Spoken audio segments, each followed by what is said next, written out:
درود ابراہیمی اور دعا کی قبولیت۔ درود ابراہیمی وہ کنجی ہے جو بند دعاؤں کے دروازے کھول دیتی ہے۔ جب دعا دیر سے قبول ہو تو درود پڑھو، کیونکہ درود کبھی رد نہیں ہوتا۔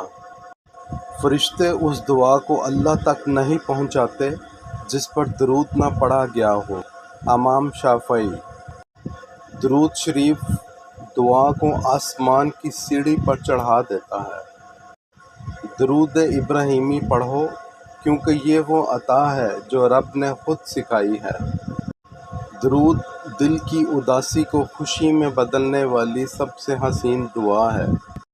حضرت علی رضی اللہ تعالیٰ عنہ نے فرمایا، جس دعا سے پہلے درود نہ ہو وہ زمین و آسمان کے درمیان معلق رہتی ہے۔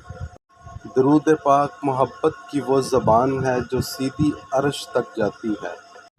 درود ابراہیمی۔ اللہم صلی علی محمد وعلی آل محمد کما صلیت علی ابراہیم وعلی آل ابراہیم انک حمید مجید۔ اللہم بارک علی محمد وعلی آل محمد کما بارکت علی ابراہیم وعلی آل ابراہیم انک حمید مجید۔ ایک بار درود پڑھ کر کمنٹ میں لکھ دیں۔